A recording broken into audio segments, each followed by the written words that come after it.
Hey there, guys. What is up? Happy Monday evening. I hope you guys have had a super Monday.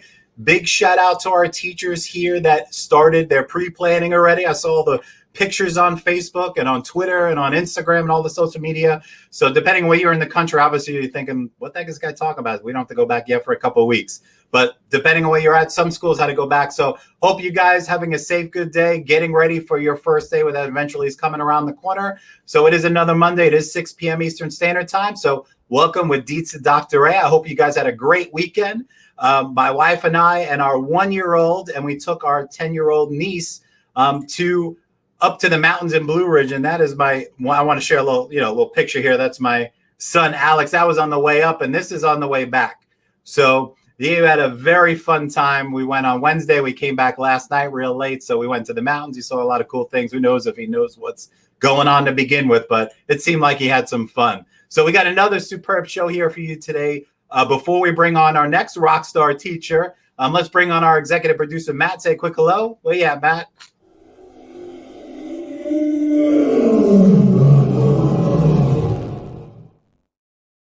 With you. Hey guys, what's going on?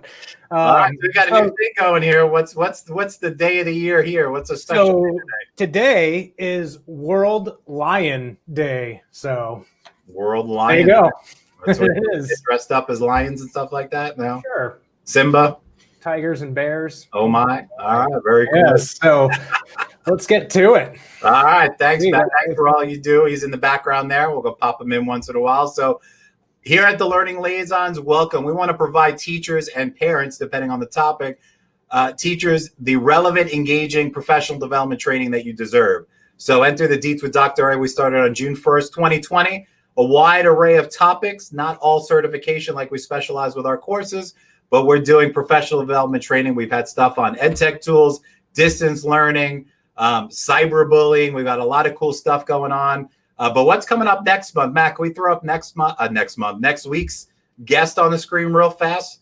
All right, so next week we've got another amazing special guest. If you've been watching every week, we've got nothing but rock star educators and leaders joining me on the show here every Monday night. So Miss Stacy Weaver, I actually started teaching my initial teaching year with her at a middle school. Well, long story short, that was like 20 years ago, and she's been a teacher, a principal, a superintendent, and now she runs a whole charter school in Texas. So she has agreed to come on. She's going to talk about how to conduct project-based learning in a virtual environment. So due to the times, I'm going to try my best to incorporate topics that are going to give teachers the tools they need to be effective and take it to another level when we talk about distance learning. So got a lot of cool things coming up for you. And if you have any topics that you would like us to see and they're not on our list of upcoming topics, which are on our website, shoot me a message, put it in the comment box. I'll go out there and bring in some special people in that area and that expertise, and we'll bring them on and share whatever content you like. So big shout out to those teachers, aspiring school leaders, everyone out there watching.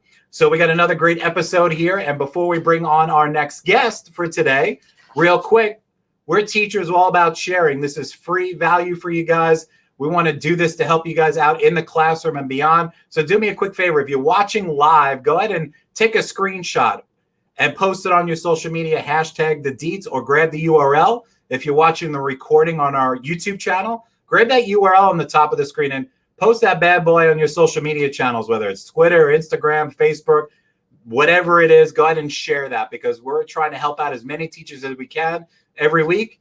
And the number of views and people asking us questions and watching are rising every single week. So we're doing what you ask. So go ahead and share that for us. Help a fellow teacher, tag them in there. And if you're watching right now live on our Facebook page or on YouTube, tag a teacher that you think, or a friend that you think would enjoy tonight's session, have them jump in. So before we bring on our next guest, when we're talking about the topic tonight about making learning relevant and why should we learn about this? I thought of a great quote. I'm all about quotes. I used to put them on the board before lessons, whether I was teaching at UCF or middle school and high school. And there's a quote that I want to share with you guys before we bring on the guest, which really kind of hones in on what we're talking about here today. And I've learned that people will forget what you said, people will forget what you did, but people will never forget how you made them feel.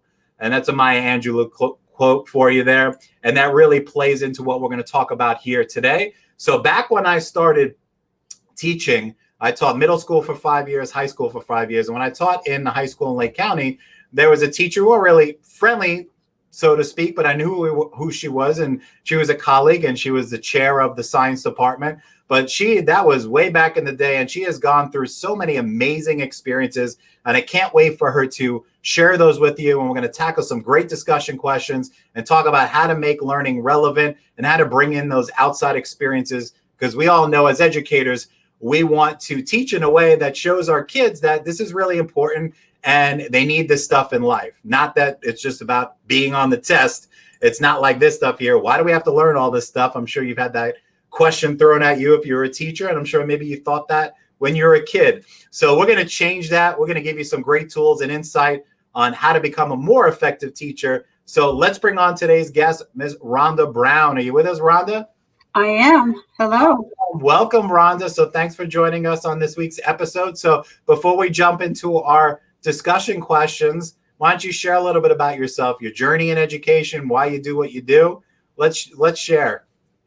Well, I didn't always have teaching as a job. I started out being a biologic researcher at Mead Johnson. I don't even think you knew that. No. And when my first child was born, they moved the labs to Connecticut, and I was living in Evansville. That wasn't a commute that I wanted to make. So I quit and was a stay-at-home mom for a while. For those of you who are younger, there was a time when we could actually do that. And I stayed at home for a while. And then when he started school, I started thinking about what I would do. And my sister said to me, "You should be a teacher. You're always teaching us how to do things." And so I became interested in that. I went back and became a teacher, and it has become a passion for me. I taught middle school and high school in Indiana and then in Florida. And it was while I was in Florida that somebody said to me, "You know, why don't you apply for the Einstein Fellowship?" And I thought, "Oh, really?" So I did, and I got it. And that's where I got a lot of experiences that have opened a whole world to me. And that's how I got to be connected with Northrop Grumman and Conservation International. And they sent me to Costa Rica to do research for 2 weeks in the jungle, which was a really neat experience, open to teachers. Although I think this year it was canceled, and I'm not sure whether it'll come back. Mm-hmm. But that led to a book. It just led to so many things. Just one little conversation that I had. And so still, even though I've retired, I'm still dabbling in education with Discovery Education and with you. Oh, awesome. And you mentioned that you wrote a textbook. Which textbook are you one of the authors on? Forensic Science Advanced Investigations. Originally was published from Cengage, but now is under the National Geographic. I don't know what you'd call that, their title. So there are kids across the country that are learning out of a textbook that you helped write. That's pretty cool. It is. And then they last year added the virtual textbook. So you can buy it online now instead of, so you don't have to worry about students putting it on the hood of the car and driving off. I've actually had that happen. A student told me that. I don't have a book anymore. I drove off and it's gone. So you mentioned something before you won the Einstein Fellowship. Can you kind of explain what that means for people watching because they're not sure what a fellowship means and maybe the process? What is that exactly? Well, there are actually several different kinds of fellowships. This particular fellowship is open to science and math teachers and computer science teachers as well. And you go live in Washington, D.C. for a full year, and they pay you a stipend. And they pay you a housing stipend so that you have help because housing is quite expensive there. Mm-hmm. And you work for either the National Science Foundation, the Department of Energy, NASA, NOAA. They've added a few extra ones, I think, and several people worked on Capitol Hill working for different congressmen.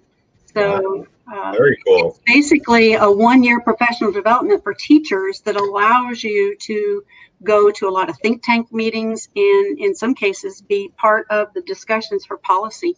Awesome. Well, I think at the end when we walk through some of those websites, maybe we can talk a little bit more about that.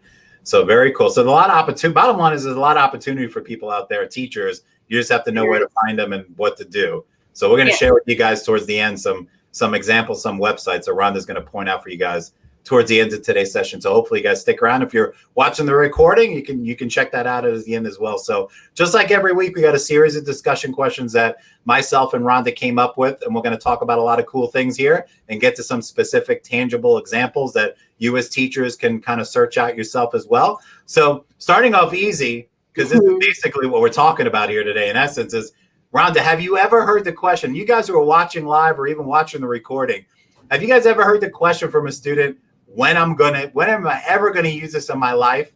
And what's your response to students that say that? Well, they used to say that all the time when I taught biology, and I would just go, what? Are you kidding me? And then I would point out the obvious. So I made it a mission to try to point out either you're going to use this directly, or sometimes it's a building block to get to what you're going to use directly. And a lot of things, I had to grasp at straws sometimes to get them to understand that it was part of their everyday life and they just didn't realize it.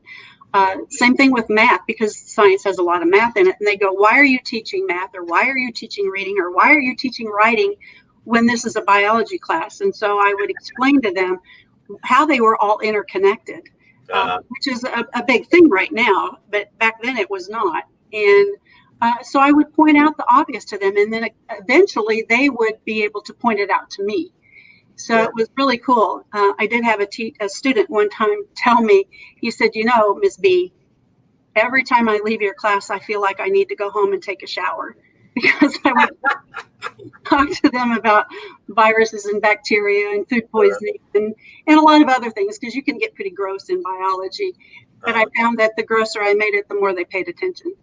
Yeah, I mean, as an educator, I'm sure you could agree with this, that once you get a student at any age, even if I'm teaching over at university or even the middle school and high school, even teachers now, when we do our certification workshops to help them pass their exams, once you can make that connection and make them realize it or show them that this is relevant and this is something you need in life, that's the buy-in that really opens the door to the student that is just writing notes to try to pass a test, or the person who's writing things down because they actually want to learn and have that intrinsic value to them. So that's definitely a struggle sometimes for people to get across, but you're definitely going to give a lot of examples of things we'll talk about here today. So Absolutely. Awesome. So I remember as a kid asking that question to teachers too, especially when it came to social studies. That's probably one of the reasons why I became a social science teacher, because I wanted to share with kids how all this stuff is related to our lives and history. So awesome. So moving on to the next one is, what does it mean in education? Because we're going to talk about real world experiences.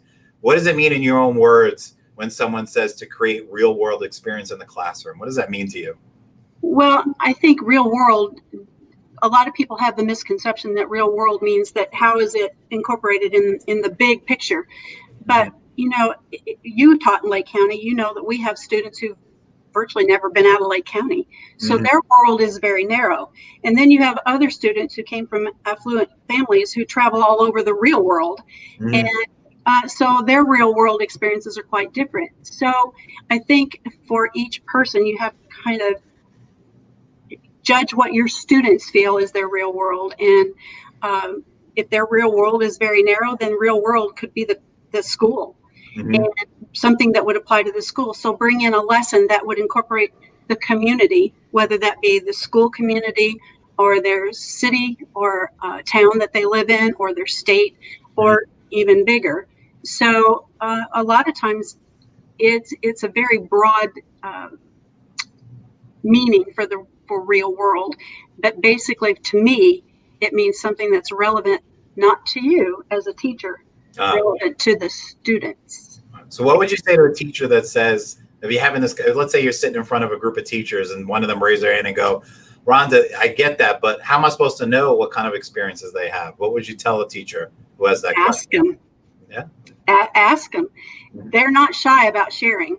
When you say to them, what would you like to learn? And, they're going to have some outlandish things, but sometimes you can incorporate those outlandish things into your lesson and they will remember that. And it's just like the quote that you had, that they will remember how you made them feel. They will know that you cared enough to ask their opinion and what kinds of things bother them. What are their issues, especially right now? Yeah. I mean, teachers who are going back now are going into a completely different setting than what we had even a year ago. Mm-hmm. And so what their students are interested in now may be very real world. Yeah, I would think that, to look at the bright side of things, I think if you're a teacher out there who doesn't have the option of going back to brick and mortar and teaching face to face and you have to do a majority of stuff online, I think this kind of opportunity would open the door to having kids experience more things online, like virtual field trips, the websites, things that you typically wouldn't do in the classroom when we know it, would be beneficial to share that stuff. But now you kind of force your hand to learn new technology. This might be a great opening of the door for teachers to explore and take kids on tours Absolutely. online and go see things. Because I'm sure we'll talk about later when I pull up the website, like Discovery Education. I'm sure there's a ton of stuff on there that kids can engage with and learn a lot of information. So, all right. So my next question is, why is it so important when teaching? Why is it so important when teaching kids of all ages? I mean, when you talk about real world, do you think it differs between elementary, middle, and high school? Do you think there's certain age groups that it's not about making things relevant, it's just about teaching the information? What do you think? I think students today, it's all of them. I had the pleasure of working in Phoenix City, Alabama for 4 years with some teachers through my other job with Discovery Education. And we were in a second grade classroom and the students were reading The Three Little Pigs. And she asked me, she said, how can I make this real world? How can I make this a lesson that they will really get a lot out of? So we took The Three Little Pigs and we gave the kids a budget, and they had to build a structure that would withstand the wolf, which happened to be a hairdryer. And at first she didn't have the budget in there. They were just going to build it. And I said, incorporate the math. They have to spend so much. And some of the kids, she gave some of them a credit card. Some of them just had an account. And so they worked in different ways and they built their structures. And in the end, the wolf came and tried to blow the structure down. And then they read The Three Little Pigs. And then they saw a video of The Three Little Pigs. And then they wrote a little short story about how the Three Little Pigs story was different than the video. And, we just made this creative thing that lasted an entire week. Mm-hmm. And it was simply The Three Little Pigs. So the kids were really excited about that. And these were 7 and 8 year olds. Somewhere along the lines of maybe 5th and 6th grade, kids start getting bored with school. This day and age, they're so into instant gratification, instant everything. You ask them a question, they want to go Google it. They don't want to look it up or figure out the answer. They want immediate. And they lose interest in school. They think it's boring. And part of that's because they think they're supposed to think that it's boring. So being able to pull in something real life, I think, helps engage them. My very first year of teaching, I had a student named Wade. Wade didn't like school at all. He was a high school freshman. Mm-hmm. And when we got into the section on animals, he kept badgering me. Can I bring my snake in? Well, he knew I was deathly afraid of snakes. But I finally let him bring it in. Now, Wade had an F in my class. And he did like virtually nothing except show up, take in oxygen, and breathe out carbon dioxide. That was it. So I finally let him bring in that darn snake. And I said, the rule is it has to stay in the back of the room. I don't want it anywhere near me. So when it came to that time when we were studying reptiles, the snake came in. He went back and got the snake out and he brought it to the front of the classroom and did this to me. Like, what do you want me to do that? He said, just touch it. Well, before the end of the class period, I was actually holding the snake, still terrified. I gave it back to him. I want you to know that from that day on, he worked like a dog. So finding those little things that connect with a student, for him, that was his real world experience. And he worked like a dog for me. So I think that's why it's so important for students at every age to find that connection. And you never know where you're going to find it. Could be with a snake. That was a great example. I'm sure you have a ton of. That was a great, and you kind of answered in a way. Started the discussion on the next question we had up as, do you feel that some teachers might see this as too much work? Some teachers want to stick to the standards. go in there, teach what they need to teach, make sure the kids do well on their exam. You just gave a great example of the student Wade, where you just, that little minor connection opened the door, and now he's willing to learn. So, it is a lot of work. Mm-hmm. Just like with everything else, you know, if you are somebody you're going to pack for a vacation, and you just throwing things into the suitcase and you take off, and when you get there and you open your suitcase and you have no underwear, or you've got all pants and no shirts, you didn't plan, which was a lot of work, and now look where you are. It's the same thing with education. Sometimes you have to do a little bit of hard work at the beginning to make it pay off in the end. And I have found that over all my years of teaching, that a little legwork at the beginning was well worth it in the end, for you as a teacher, but also for the students. And, you know, you can't just, you have to do a lesson plan. That's hard work sometimes. But if you plan without a lesson plan, we all know how that works out for you. So yeah, too much work, but it's worth it. Yes, and you mentioned earlier about talking about getting to know the students and learning their interests to help you formulate that. You know, it's especially now, even though a lot of teachers across the country are going to be doing the whole distance learning thing, some will have a combination, some will still be in the school, brick and mortar. But either way, regardless of your situation, that first week of school is so imperative. I've spent literally the first week of every school year getting to know the kids, doing activities, doing things to know what interests them, you know, learning about their background, all that kind of stuff, because all that stuff helps you formulate and makes life a lot easier rolling through, where you can kind of tailor and do certain things because you know it's going to go align with the students' interests and what they want to learn about. So great stuff. So let's get into some examples here, because I'm sure you got some great examples to share. What are some various examples of like creating real world lessons? Well, I remember one of my last years actually in the classroom. This one didn't go as I had expected, but it turned out okay. We had our end of the year testing 3 or 4 weeks before school was out. So I spent the last few weeks of school doing real world lessons. And I think I've got one of the websites that I used that's going to come later. But we were doing, the Orlando Eye had just opened. And so we were doing a lesson on Ferris wheels. And so I pulled in the Orlando Eye, and we talked about the London Eye. And I had the students create their version of a Ferris wheel with just all these different supplies that I had in the room. I had this just table full of all kinds of different things, and they could use whatever they wanted. And we spent an entire week of them planning and building. And I had one group of students in the back of the room who seemed to be doing absolutely nothing in an honors class. So I go back there, what are you doing? We're planning. Okay. So the fourth day, I said, you know, tomorrow you have to actually show your work. They said, we'll have it. Well, it turns out that, they'd been planning, but this one kid had a 3D printer in his bedroom at home, and he 3D printed all the pieces, and they brought this Ferris wheel in with a motor and had it working. So, and then one of the other kids had been to the Orlando Eye and brought in pictures. And so these were real world experiences to these students.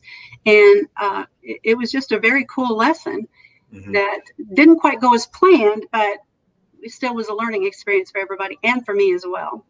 Awesome. So also in forensics, we wanted to do a lab on decomposition. And I know for people who are squeamish, you might want to plug your ears right now, but I asked the science supervisor at the district office if I could take a chicken and put it in a cage and let it rot. And so we could watch the flies and the maggots and the whole bit. And she was mortified, but she ended up letting me do it as long as I took it. You might have been at Eastridge at the time I did this. I took the cage way out past the football field, away from housing and the school, so that we wouldn't smell it. And we would go out there every day and watch how it was decomposing and talk about corpses. And we would look at the insect activity. And we went out there one day and said, one of the kids says, well, where are the maggots? And I said, they're there. And they said, we don't see them. Well, keep in mind, this is a whole chicken. And we got up close, and I had a glass rod in my pocket. I said, watch this. And so they all gathered around, and it looked like there was oatmeal in the cavity of the chicken. And I took the probe, and all of a sudden they started wiggling because it was just full of maggots. Oh my God. And we talked about how that was a real world. That's what happens in reality when things decompose. And so, like I said, my students said they had to go home and take a shower after my class. They ever ask, where do the maggots come from? They just appear? Well, we actually collected some of them, and we'd take them in and look at them. And then we would watch the larvae as it would crawl away and form pupa. And we'd talk about the flies and the eggs and the life cycle. And so, so we got some biology in there as well. Very, very cool. So some of you guys might be watching, whether you're watching the recording or live, you're thinking, well, I don't teach science. What do you say to the teachers? Like, well, I teach social studies or I teach English. These are things that are applicable across the board. You just have to find that niche. You have to find that example just to make sure that you can relate it to their everyday life or something that they experience. And then, well, in science, of course, it's easy to bring in most everything because there's a history of how things evolved. There's a lot of math in science. They have to do a lot of writing. So there's your language arts. So we can incorporate just about everything, but it's harder for other disciplines to see that connection. So often I would put out an email, hey, I'd like to do a collaborative assignment with, some other teachers. And at first it was very difficult. And I remember the first time I did that, I had one taker, a language arts class, and I said that I wanted to do something with Mark Twain. Because Mark Twain had written a book called Pudd'nhead Wilson. They actually made a movie out of that several years ago. And in this, Pudd'nhead Wilson was an attorney. So, and he was fascinated with fingerprints. Now, this was back before fingerprints were actually used in crimes, in identifying people or victims or perpetrators of a crime. So this language arts teacher was getting ready to teach a unit about Mark Twain. So we collaborated. My students went in and fingerprinted all of her students. They had been reading about Mark Twain. The two groups together, we watched Pudd'nhead Wilson. Her students then wrote a paper comparing and contrasting the movie with the book. And my students wrote a paper about how what he did in the movie was either right or wrong with the real forensics. And so after we did that, the next year when I started asking for people to collaborate with, I had lots of takers. And so it's easy for you to have one unit that have lots of pieces that different teachers can pull into and have that real world experience that you're sharing. Yeah. And when students see that the teachers are collaborating like that, they no longer say, why are you teaching math when this is science class? Or why are you teaching science when this is reading? They see those connections already. That definitely gets that back when we first started here talking about when I put the Maya Angelou quote on. It's the same thing. It's like getting that feeling of, hey, we're learning this in all different ways. I'm learning here. I see the relevance. This is part of my life. So definitely cool stuff. And that's kind of a good example of making learning relevant by collaborating with other teachers, like you said. And I can think, of examples where teachers might not want to do it because they're, fixated on what they're doing. They want to make sure they accomplish their task. So it's a little outside the box with some people, but once, like you gave the example, you did it one year and then all of a sudden the next year, other people want to do it. It's about sometimes going out of our comfort zone, trying something different for the betterment of our students, because they're going to see the value in it and they're going to have more buy-in into the learning process when they see things like that happening. So awesome job. So when did you actually start doing this? When did you start incorporating real world correlations into your teaching? Quite by accident, actually. Back in 1995, I was teaching in a middle school that was pretty rough around the edges. And I had a sixth grade class, a lot of sixth grade classes, but I had sixth graders whose parents were all over the place. I had affluent parents. I had parents that were in shady types of professions, to say the least. I had a lot of kids whose parents were in prison and they were being raised by grandparents. I had kids whose parents were dead because they'd been murdered in drive-by shootings and drug deals. I mean, it was pretty sad. A lot of these kids didn't know where their next meal was coming from or what was going to be waiting for them when they got home. So getting them to tap into science really was not one of the things that they were interested in. And one day, I just happened to mention how something that we were talking about was used in law enforcement. And I looked around the room and I realized that they were all paying attention.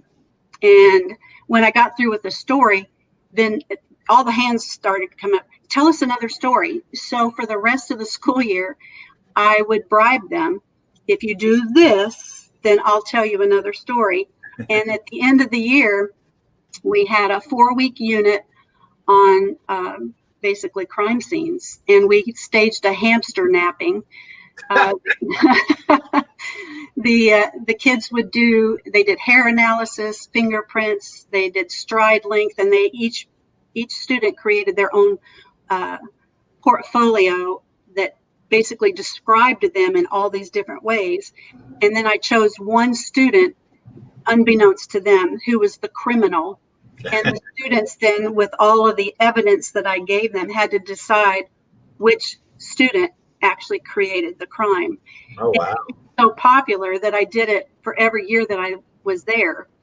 And then when I moved to Florida, I started begging. You remember Mrs. Cole? Mm-hmm. I went into her and I said, I really would love to teach forensics. And I told her the story. And 5 years of begging, and she finally let me teach it. So that real world experience right there led to teaching forensics at East Ridge and multiple of other things. So that was my first experience. So that was your first. So was that kind of the answer to the next question here? Your first, one of the first lessons? It was. Yeah, it was. Do you have any examples of ones that went horribly bad? Most of the real world experiences, they may not go as planned, but I would never say that any of them went horribly awry. Because there's always a learning component to it, whether it's your learning, which you can share with the students, or their learning, because that's real world. And, I said one time to one of my bosses that failure was an option. And she went, oh, no. Well, failure is an option. And if you fail, often you learn more from the failing of it than you do from the success at the first time, because it causes you to then dissect it. And with discovery education, failure is an option as well.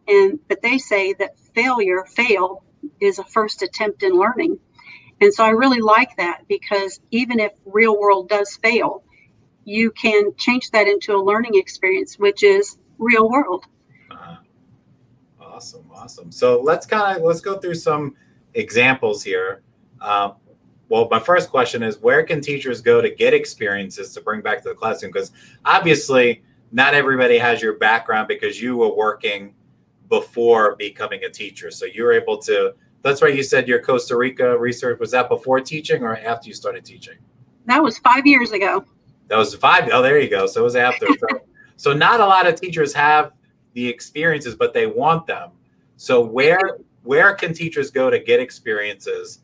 If you've got someone who's coming out of, let's say they graduated in the College of Education, they started teaching, and they were like, well, I want to get some experiences so I can, make those real life connections and share things with the students. What would you tell teachers? Where can we go to get those experiences? To get their own experiences, they should, I hate to say it, but Google teacher opportunities, because there are a lot of them out there and they change all the time. I have provided a few links that we'll talk about later where they can go for some of them, but there are all kinds of fellowships that keep the teachers in the classroom that will allow them to teach, but also gain those experiences. There are. What's an example? I don't want to interrupt you, but what's an example of something like that? Because I know a lot of people watching this, or even before this, thinking, well, I love to go do this, or I love to learn about this, but then I need to get paid. So you made a good point there. So do you have like an example of something you can do while you're teaching? Actually, the Department of Education sometimes has teaching fellows that allow them to stay in the classroom. And I think they go to Washington, D.C. like once every quarter of the school year and meet as a collective group. And they work not only on things that are going on in the classroom, but also policy. And they probably have some virtual meetings in between. I happened to stumble upon that while I was in my fellowship because we got invited to take part in some think tank groups with them when they were developing a Common Core and NGSS for science. So that's one of them. The Department of Energy has some like that as well. And I'm sure that there are lots of others that change all the time. Mm-hmm. But also just think about your own life experiences. Don't sell yourself short just because you think you haven't had amazing experiences. They could be amazing to the students that you have in class because their experiences are virtually zero. They haven't had a lot of real world experience, no matter how savvy they think they are. Mm-hmm. Another thing that some of my teachers did that I worked with in the past, they went to like the bank and got the check registries, the blank ones, and the students earned points like money. And at the end of a semester or a quarter, they could cash those points in for prizes. And they were just, some of them seemed silly, but the kids really liked them. And it was being able to wear a hat because, you know, they're not allowed to wear hats in schools, mm-hmm. or eating lunch with a friend instead of at their assigned table. But it gave them a real world experience that the teacher has that experience and can teach them because everybody has experience with a checkbook. Yeah. And so you have a lot more experiences as a teacher, even a beginning teacher, than they realize that they have.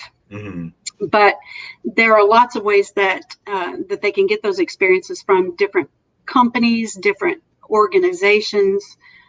Will offer summer programs. I know one of the teachers I worked with actually worked in a research lab over the summer because they asked for temporary workers. So there are those types of things.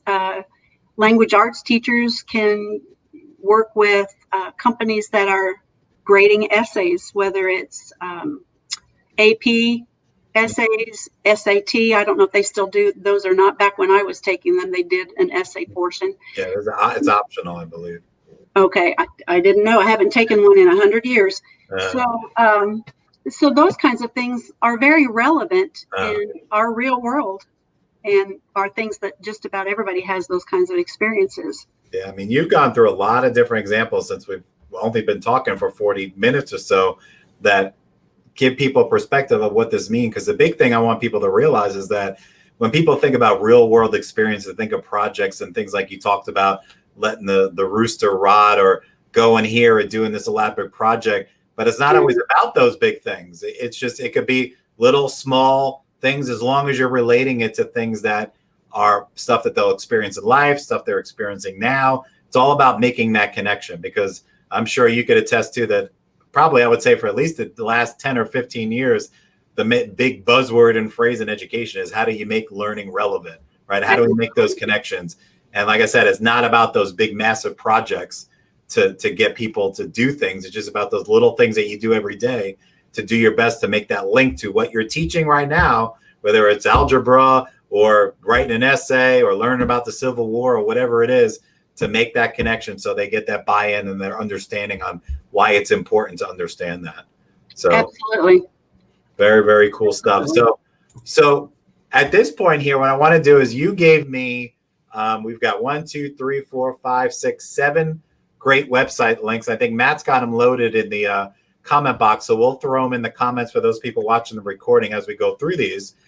So what I'd like to do is we're going to go through these. I want you to kind of give people like a quick tour and kind of talk about how these websites can be helpful for them to get those real life experiences and utilize those aspects to make themselves even a better teacher in the classroom to implement these things. So let's jump around. I know you have those on your end here. Let me, we're going to share my screen real quick so we can get that up on there. There we go. So these are in the order of the links that you sent me. So the first one is the National Science Foundation. And I know some of you guys are watching. I'm sure most of you are not science teachers necessarily, but we got some stuff for you guys too to kind of help you. But it's all about the where. Where do I find this stuff? How's it relevant to me? So I'll let you kind of take over here, Rhonda. Let's talk about this site first. NSF.gov has a lot of classroom resources. A lot of them are geared towards science, but they have other components with them, whether it be, the writing component or the math component.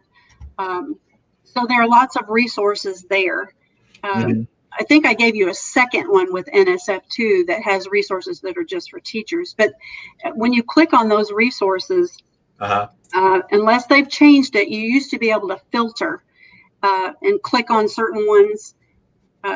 That's too small for me, for my old eyes to be able to see. So we got stuff for Girl Scouts, STEM.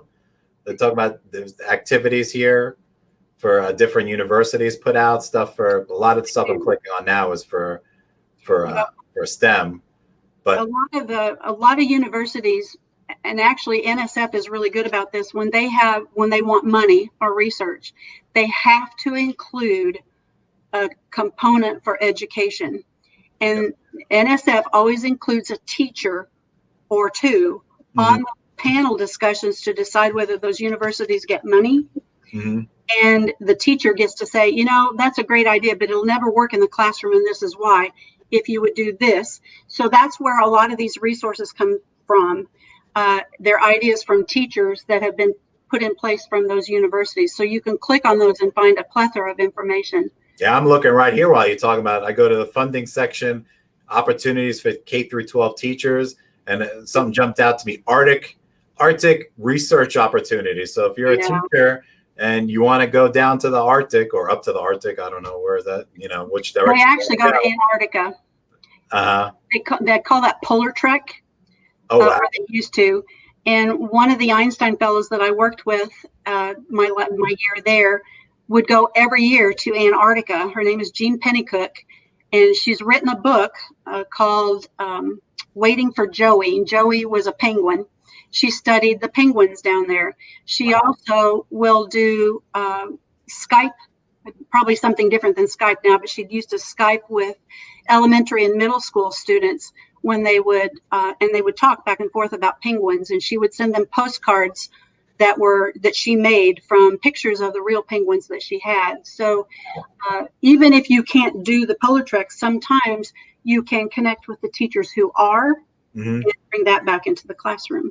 And a lot of these opportunities like this is stuff they obviously don't get paid for. Or do you get any funding or any money, stipends or anything like that for some of these things? Some things you do, and it may be just a small stipend, but others, like the Einstein Fellowship, it's $7,500 a month plus $1,500 living expenses plus moving expenses. Wow. And travel expenses. So, okay. Yeah. So, and they even paid for part of my health insurance while I was doing that. So, some of them pay a lot of money, and some of them pay just a small pittance. But some of them don't require that you go anywhere or do a whole lot either. They're just making those resources available to you. Awesome. So then the next site we have here is the Library of Congress. Yeah, the Library of Congress is an amazing place. Connie was the one who introduced me to this, and I can't remember Connie's last name, but she's been there for 55 years now. She retired a couple of years ago. Now she's writing a book for them called The History of the Library of Congress. But she's the one that showed me that if you go to loc.gov/teachers, they have all kinds of resources that are changing all the time for every subject. Awesome. I'm seeing right here, they got free Educator webinars on here every Wednesday. They also, now this summer's probably not going to do it, but last summer they had professional development where I think you had to pay your way to get there, but everything was free once you got there, and it was a whole week.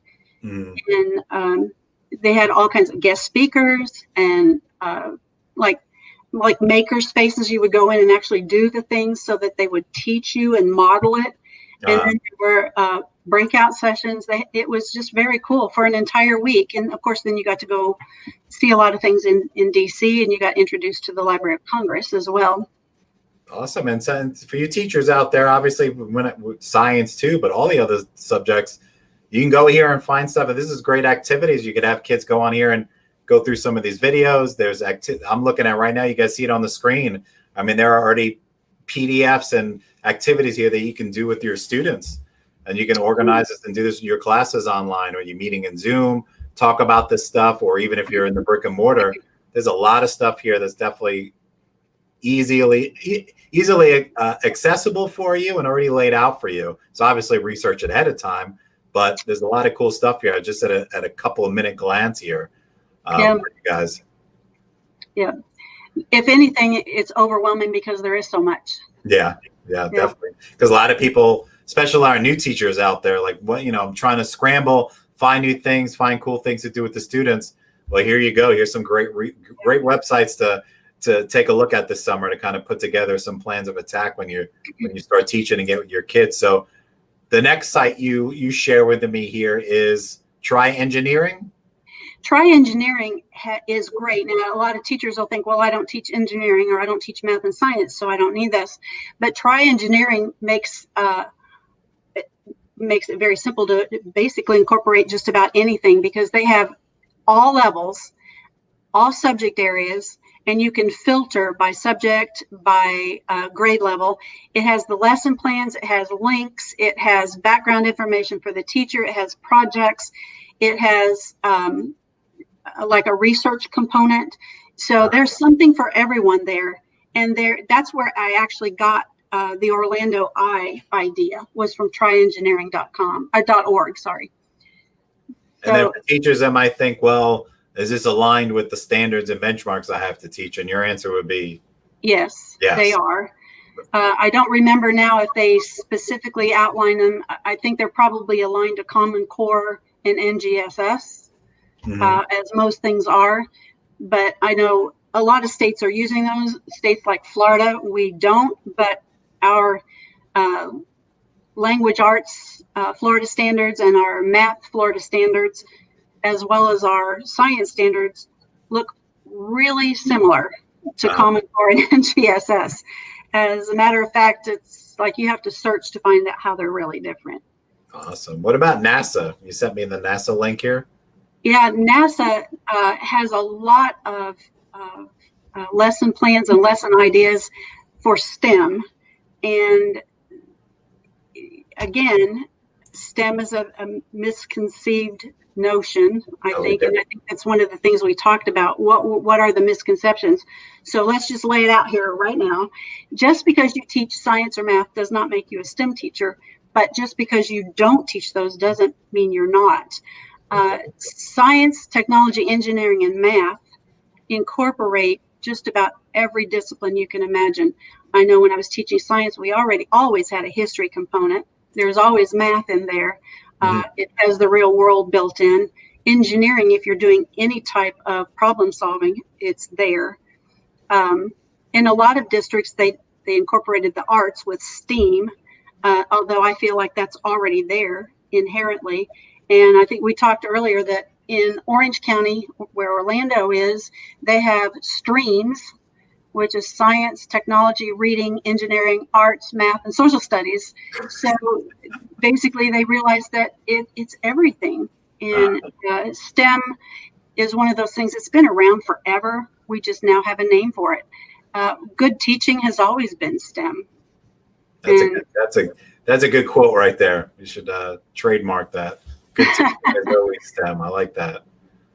Because I could attest to that. I know a lot of people use that term, like I'm a STEM teacher, I'm this or that, but I could definitely see your point of not everybody understanding exactly what that entails. So it's good that you brought that up. That's awesome. So what about this site here that you shared? Which one is that? This is the National Oceanic and Atmosphere Administration. Oh, NOAA. Okay. Yeah, they have a lot of weather and oceanography. So this one I'm not as familiar with, but I threw that one in because I know that they do have one of the Einstein fellows now works for them doing all of the education components of that. So she puts lesson plans in there and links for other things. So there are some opportunities and for educators. I think NOAA has, and I forget what they call it, Teacher at Sea, maybe. They have, this is the second site. I don't know what the first, one of the ones we talked about earlier, but there's a big button that says Educator Opportunities. Yeah. And there are things online, obviously in person, you're probably not going to find right now because of what's going on, but Right. online programs where you can, and I'm sure, you know, honestly, you know, I'm not trying to say that you do these things just for PD points, but I'm sure a lot of you guys out there that need certification and need professional development points, this is also a good thing that you can learn and become a better teacher and make learning more relevant. And also at the same time, you know, going through these programs, accumulating that documentation that you need for your career as well. Yeah. I think Noah's the one that did the Teacher at Sea, and I've had a couple of friends who have done that, and they actually go out on a research vessel in the middle of the ocean. Oh, wow. One of them went down to the Galapagos on a research vessel. So there are lots of things that you can do. An English teacher may not find as much value in that, but you never know. Yeah, I'm looking at this really, and this is what, and we put all these, Matt threw all these in the comment box too. So even if you're watching the recording later on, check the comment feed below on the YouTube channel. We've got all these links for you so you can check them out. Definitely take some time and poke around here because there's a lot of cool stuff, especially now that you can do online for all different content areas, not just science here. So definitely a great resource there. So we got two more to kind of talk about here. One is that you know very well, Discovery Education. So you want to talk about this site here a little bit? Sure. This happens to be the Discovery Education free site. There is also, and they may have the link here for this too, some school districts actually have a paid version of this, which has a whole lot of other things. Okay. But even on the free site, they have virtual field trips. And you mentioned that at the very beginning, because right now, with everything virtually, or maybe a mixture of in-person, face-to-face, and virtual field trips are great. But even before that, with a virtual field trip, makes it a whole lot more affordable. Even when I was teaching, there really wasn't a lot of money to take students on a field trip. So I would bring the field trip to the school instead. But this way, the field trip is right there. And they very often with these virtual field trips that Discovery has, and they're not the only ones with virtual field trips. There are others, but this is one that I'm familiar with. They very often have lesson plan links that go along with this. So you're scrolling through, you can see there are quite a few there. Well, so when you say virtual field trip, for anyone that does it, because when I think of virtual field trip, I think of, you know, watching videos, but there's someone on the other end, maybe, you know, like when you go to a museum, they might be showing you certain things. Is that the case on these? Is there actually somebody on the other end, or is it just videos and pre-recorded stuff? There may be a few that are like that, but for the most part, it's like a led trip. There is somebody who's talking and telling them about, I know one of them's about polar bears. I remember seeing that one. I actually used that one in a training one time. And there's somebody who's narrating it, talking about it. It's like they're leading the expedition and you're going on this expedition with them to see the polar bears in the Arctic. And obviously we can't take our students to the Arctic, and they'll probably never go to the Arctic. So here's a way that they can actually experience it with a virtual field trip. But there are a lot of others too that are closer to home, and they're adding some all the time. Yeah, I would definitely urge you guys to check out Discovery Education and go into the subjects, and then you have science, math, literacy, language arts, social studies, everything right here. Easy to navigate. I've never been here before and poked around, but while she's talking, it's very easy. And there are lesson plans, there's activities, there are videos. Definitely check that out. So awesome. And this is the company you mentioned at the beginning. This is that you work at as a consultant. I do. I started that right after. Actually, that's why I retired, so that I could go to work for them and work with teachers around the country. And of course, right now I'm doing everything virtually, just like the teachers that we're talking to tonight are. Awesome. A new platform for me, and there's a steep learning curve, but they may have a little more experience at that than I do, because they started it back during spring break. So what we're going to do here is I've got one question that I want to kind of wrap up with. Is the same question I ask all of our guests every week. So let me stop this and get us back to the room here. So to wrap this up, my last question for you is, and I lost it because we added all the links here. Yeah. There you go. So as we begin a new school year, what is one piece of advice that you can give teachers? So let's do this two ways. I like to do this two ways if you don't mind. One, let's answer first to making learning more relevant, because that's the topic of our conversation here today. And then the second part is just generally speaking, because obviously this is going to be a new school year for teachers across the country. So let's start with the relevance part first. Well, you hit it earlier. I don't remember when we were talking about it. And you said you spent the first week of school getting to know your students and doing things that making those relationships with them. In the process of doing that, you also find things out about them.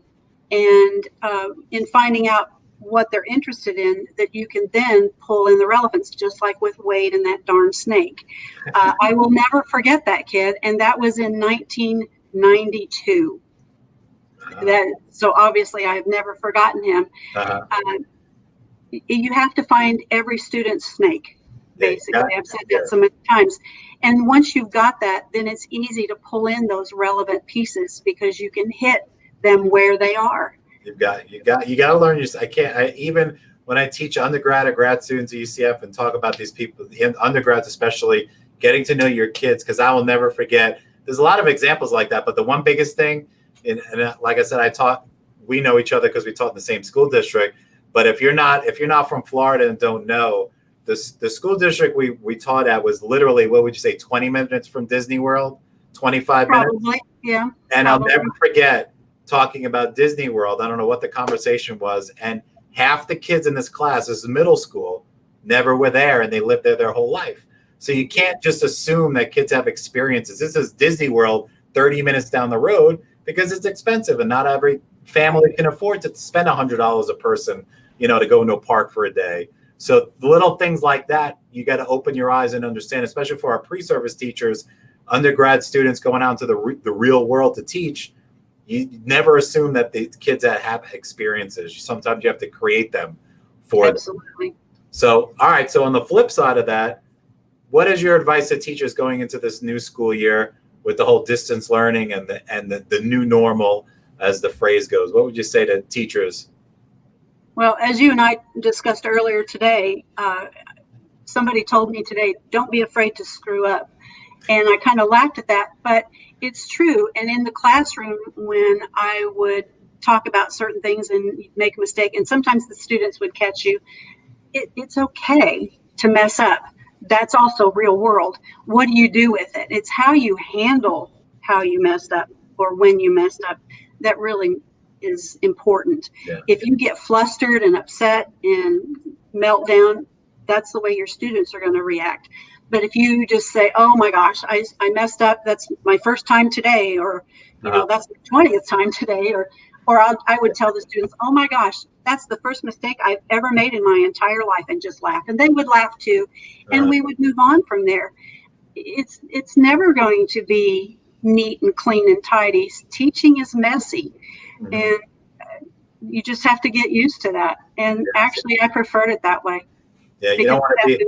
You don't want to be a teacher. I forgot his name, but I'm not gonna, even if I remember it, I wouldn't shout him out. But there was a teacher that retired when I first started at the school, and he knew exactly what he was doing on the day of the week, in the month of the year.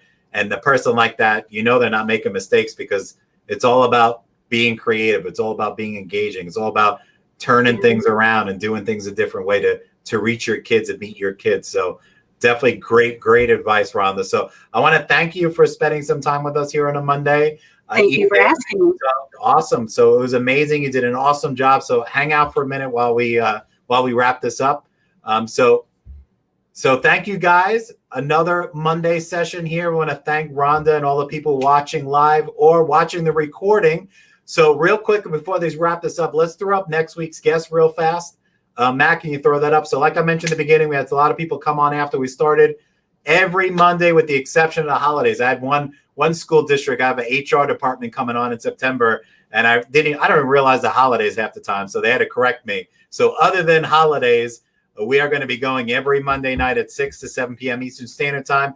Next week, good friend, fellow colleague, Miss Stacy Weaver is going to be our featured guest, as she's going to talk about project-based learning in a virtual environment. So that's definitely something that is tangible and relevant to what you guys are going through right now as an educator, rolling into the 2020-2021 school year with the new normal and distance learning, whatever that looks like at your school district. So once again, I'm Dr. A, founder of the Learning Liaisons. Thank you for joining us here on another free PD session for you. We're going to be doing those every Monday night, like I said, 6 to 7 p.m.